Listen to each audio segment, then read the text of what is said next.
Écoutez, je voudrais d'abord, pour commencer, condamner avec la plus grande fermeté ce nouveau coup d'État électoral de la Cour constitutionnelle. Comme nous l'avons dit depuis le départ, nous n'avions pas confiance justement à cette Cour que nous dénoncions déjà il y a 2 semaines, bien avant le dépôt du recours du contentieux de l'opposition, que nous n'avons pas confiance justement à Marie-Madeleine Moranço.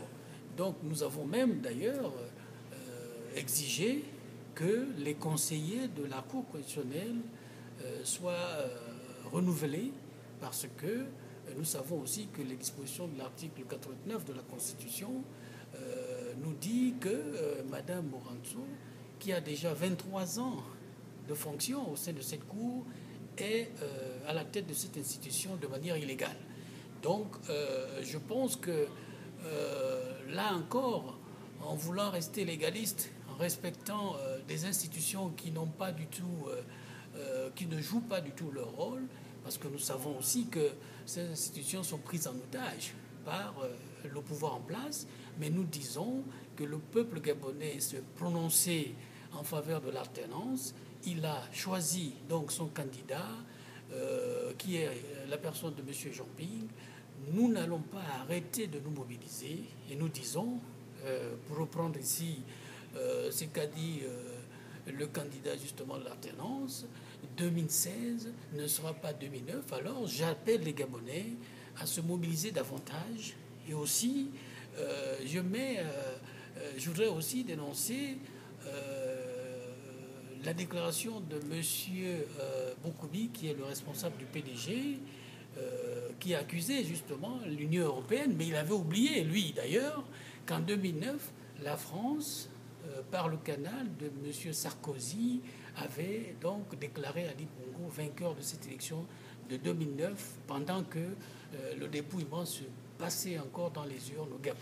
Donc je dis que de tels comportements, nous ne pouvons pas en même temps apprécier la victoire d'un individu et de l'autre côté accuser l'Union européenne qui n'a fait que son travail, qui est venu justement pour superviser ces élections. Et nous disons que nous ne voulons plus justement cette Afrique qui attend justement la France, parce que nous savons aussi que la France a des intérêts au Gabon, mais nous disons que la France sait qui a gagné ces élections présidentielles.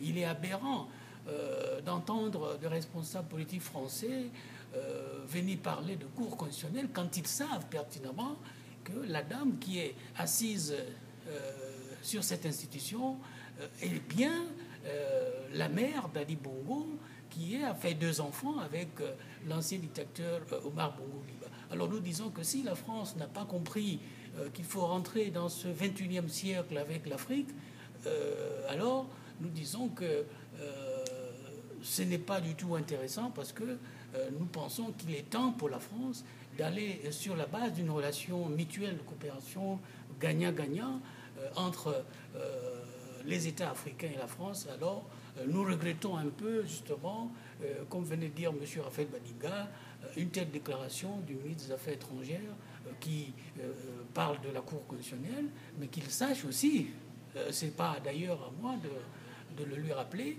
il sait que la présidente de cette Cour est bien la maman d'Ali Bongo. Alors voilà un peu dans quel contexte nous avons perdu en plus beaucoup de compatriotes qui sont morts suite à l'assaut d'Ali Bongo au quartier général du candidat Jean-Ping.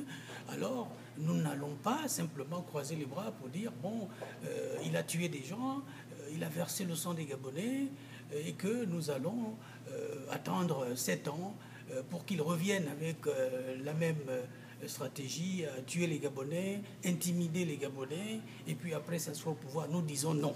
Donc il était important que nous fassions donc cette déclaration pour condamner d'abord la décision justement de ces institutions qui sont prises en otage par le système, parce qu'il faut avouer ici que ces institutions sont conçues de manière à ce que les Bongos s'éternisent au pouvoir. Alors nous disons que c'est aux Gabonais eux-mêmes de pouvoir se débarrasser de ce régime qui fait du mal aux Gabonais. Qu'on ne nous dise pas que c'est nous qui voulons faire couler le sang, mais depuis 50 ans, les Bongo ont fait couler le sang au Gabon. C'est le PDG, c'est le régime dictatorial du Gabon qui a assassiné nos frères, qui a assassiné nos compatriotes jusqu'en 2016. Vous avez vu à la dernière élection du 27 août, on a bombardé à partir des hélicoptères, on est venu, on a pénétré le quartier général de M. Jean-Ping sans mandat. Eh bien, vous comprenez que ce n'est pas nous, ce n'est pas moi, Mbamani, qui appellerait les Gabonais à se révolter. Nous disons que chaque Gabonais doit être conscient de la situation dans laquelle il vit et que nous avons perdu donc des compatriotes qu'on a assassinés, qu'on est allé même assassiner dans les quartiers, jusque dans leurs maisons.